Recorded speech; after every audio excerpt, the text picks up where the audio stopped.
個人成長與人際關係上冊第二課：青少年的權責。權利是個人或群體合理的權力與利益，責任則是分內應做的事。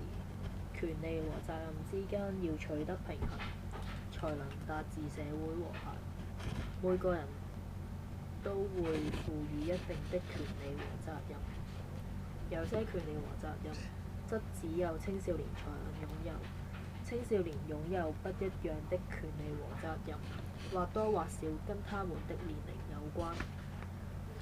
因為一般人認為青少年心智尚未成熟，不過對於青少年應在哪個年齡擁有更多權責，則未有定論。青少年在接受社會賦予的權責之餘，勿忘建立個人價值觀和抗衡重重壓力。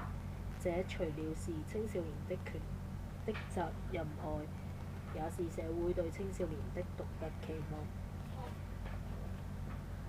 什麼是權利？什麼是責任？權利是指個人或群體合理的權力與利益，跟義務相對。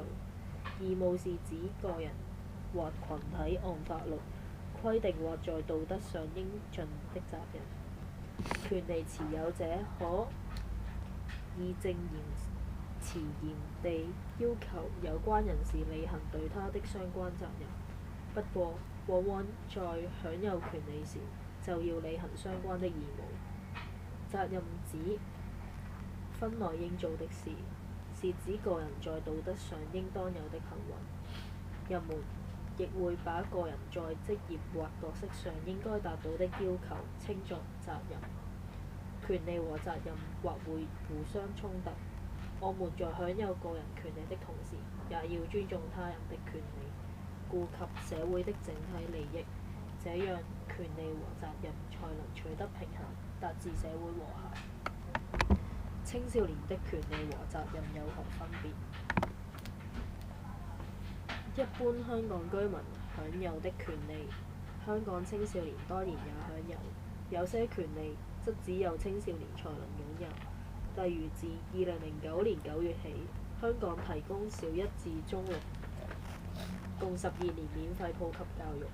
幼稚及有能力繼續升學的中三結業生，亦可接受政府全面資助的職業訓練。另外，聯合國兒童權利公約也適用於香港。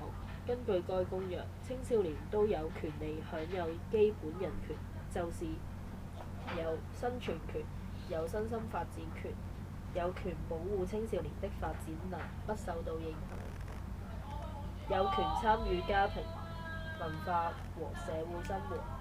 在享有多項權利的同時，擁有子女、後輩、社會的一份子等身份的青少年，也須在個人層面和社會層面上承擔一定的責任。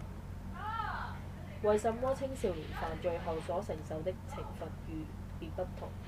身為香港居民，香港青少年也要遵守法律，但他們犯罪後所承受的刑罰跟其他組別人士不同，包括未滿16歲的人士若犯法，除非是犯了謀殺罪，否則都是在少年法庭審理。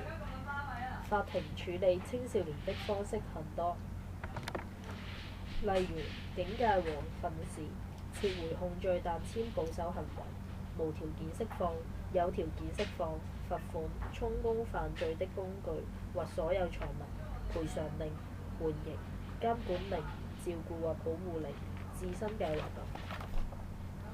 青少年犯罪後所承受的懲罰與其他組別不同，可說是大勢所趨。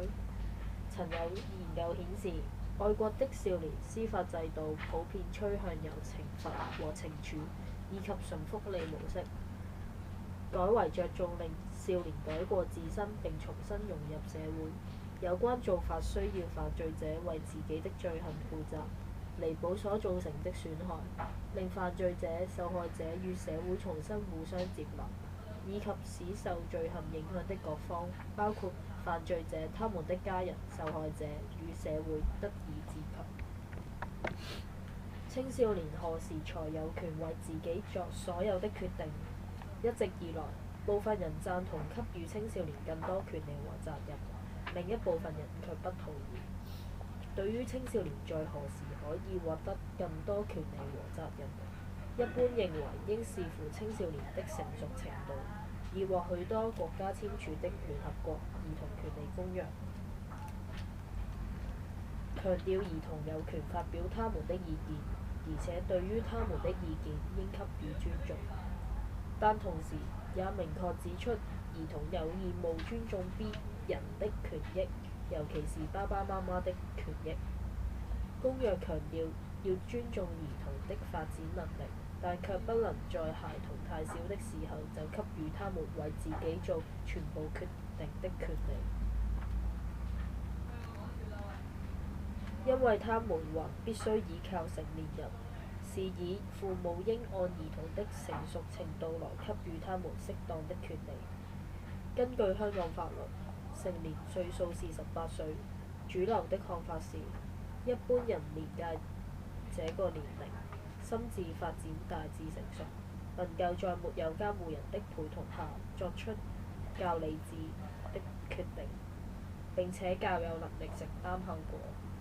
法律對於未成年人士的行為有一定限制，例如他們不可進入投注站或親自投注，進入馬場和麻醉館等賭博場所，在電影院觀看3級影片，購買不雅刊物，購買香煙，進入酒吧，購買有酒精飲品，並不能登記成為選民，考取駕駛執照，以及申請信用卡等。此外，法律文件須由家長或監護人簽署確認。價值觀有何重要性？價值觀是個人或群體的信念，也是判斷是非對錯的標準。它用以界定什麼是重要的、有價值的和值得追求的。價值觀是主觀的信念，在不同文化、不同種族的人之中有很大的差異。我們常常聽到的價值觀包括了道德價值、社會價值等。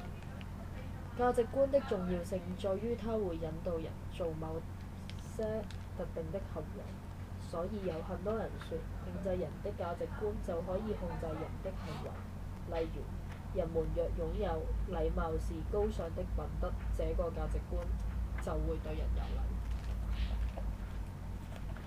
價值觀有正確和不正確之分。一個人擁有某種價值觀，表示他認為這信念是良好和值得擁有的，但這價值觀未必對自己、身邊人或社會有好處，甚或可能會造成損害。換句話說，價值觀有正確和不正確之分。舉例說，青少年若擁有人生苦短應及時行樂的價值觀，他會只顧享樂而不思進取，對自己乃至社會都沒有益處。又例如，青少年若有貪財的價值觀，便有可能貪污並損害公義。價值觀受所屬群體影響。由於有些價值觀不正確，青少年需要理性地建立個人的價值觀，不可因身邊的人奉行某些價值觀便盲目跟從。青少年若未能建立正確的價值觀，他的行為不單傷害自己，更會傷害社會。從眾的原因。從眾指從多數人的意見或流行的做法行事。不少研究和測試發現，即使明知答案有誤，不少人仍會盲目跟從所屬團體成員不正確的答案。又說從眾是人的一種心理需要。當個人的行為與別人一致時，會有安全感；當個人的行為獲接受和認同，又會產生巨大的成就感。從眾行為是人類社會普及存在的現象。社會心理學家認為，從眾主要有2個動機：一、希望通過從眾獲得有用的訊息，從而得到正確或合適的結果；二、希望被別人喜歡、接受或支持。在青少年的階段，尋找有際認同十